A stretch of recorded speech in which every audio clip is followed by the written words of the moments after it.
कभी जिसे दुनिया विकासशील कहकर नजरअंदाज कर देती थी, आज वही भारत दुनिया की अर्थव्यवस्था को हिलाने के लिए तैयार खड़ा है। सिंगापुर के पूर्व प्रधानमंत्री ली सियन लुंग ने हाल ही में एक ऐसा बयान दिया जिसने न सिर्फ चीन बल्कि पूरी दुनिया के बड़े आर्थिक शक्तियों की नींद उड़ा दी। उन्होंने कहा, अनुमान बताते हैं कि भारत एक दिन चीन की अर्थव्यवस्था को पकड़ लेगा और शायद उसे पार भी कर जाएगा, क्योंकि भारत अभी जवान है जबकि चीन पहले से बूढ़ा हो चुका है।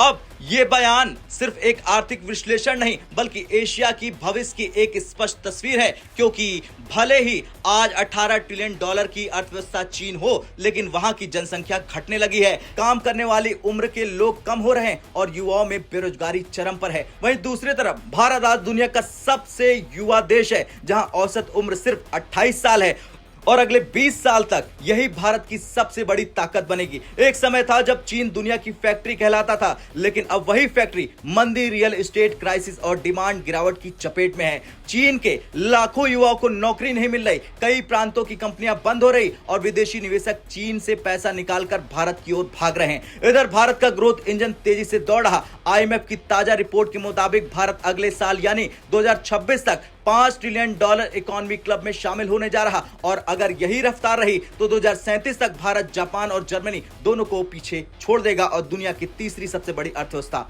बन जाएगा। चीन की दौलत का सबसे बड़ा आधार था मैन्युफैक्चरिंग और एक्सपोर्ट, लेकिन अब वो ताज भारत की ओर खिसक रहा। एप्पल, फॉक्सकॉन, सैमसंग, डेल जैसी दिग्गज कंपनियां अब चीन से हटकर भारत में अपने प्लांट लगा रही। सिर्फ एप्पल नहीं, भारत में आईफोन मैन्युफैक्चरिंग का 25% हिस्सा चीन से शिफ्ट कर दिया है। भारत अब मेक इन इंडिया से आगे बढ़कर एक्सपोर्ट फ्रॉम इंडिया की दिशा में जा रहा है और जब दुनिया के product make in India tag के साथ बिकने लगे तो चीन के खजाने की चाबी धीरे धीरे भारत के हाथ में आ जाएगी। सिंगापुर एक छोटा देश नहीं बल्कि दुनिया की फाइनेंशियल नेविगेशन सेंटर है। एशिया की सबसे बड़ी इन्वेस्टमेंट कंपनियां वहीं से अपने फैसले तय करती हैं। ऐसे में सिंगापुर के पूर्व प्रधानमंत्री का यह बयान एक चेतावनी की तरह है कि दुनिया को अब भारत को सिर्फ एक उभरती अर्थव्यवस्था नहीं बल्कि एक वैश्विक आर्थिक शक्ति के रूप में देखना होगा।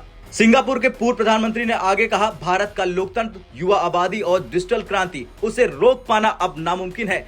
यानी जहां चीन अपने नागरिकों को सेंसरशिप में बांधता है, वहीं भारत ने डिजिटल ओपननेस को अपनाया है। भारत के पास आज दुनिया का सबसे बड़ा डिजिटल इंफ्रास्ट्रक्चर है। UPI आधार, डिजिटल लॉकर, कोविन जैसे प्लेटफॉर्म भारत को टेक्नोलॉजी का सॉफ्ट पावर सेंटर बना रहे हैं। UPI हर महीने 12 अरब से ज्यादा ट्रांजैक्शन कर रहा है, जो पूरी अमेरिकी आबादी से ज्यादा है। ये डिजिटल बदलाव भारत को उस आर्थिक लोकतंत्र में बदल रहा है जहां आम नागरिक सीधे विकास का हिस्सा बन रहे हैं। आज दुनिया के हर बड़े टेक्नोलॉजी हब, चाहे वो सिलिकॉन वैली हो या दुबई, भारत के इंजीनियर और वैज्ञानिकों से भरे पड़े हैं। गूगल, माइक्रोसॉफ्ट, IBM, एडोब, हर बड़ी कंपनी का CEO भारतीय मूल का है। यानी भारत का दिमाग अब वैश्विक अर्थव्यवस्था का सबसे मजबूत इंजन बन चुका है। वहीं चीन की स्थिति बिल्कुल उलट चुकी है। वहां की सरकार पर नियंत्रण इतना अधिक है कि नवाचार यानी इनोवेशन लगभग खत्म हो चुका है। सिंगापुर के पूर्व प्रधानमंत्री का बयान सिर्फ शब्द नहीं, एक हकीकत का ऐलान है कि अब एशिया का भविष्य बीजिंग नहीं, दिल्ली तय करेगा। भारत अब सिर्फ एक देश नहीं बल्कि एक वैश्विक ताकत बन चुका है। युवा शक्ति, डिजिटल क्रांति और आत्मनिर्भर भारत के साथ अब वो दिन दूर नहीं जब कहा जाएगा 21वीं सदी भारत की सदी है।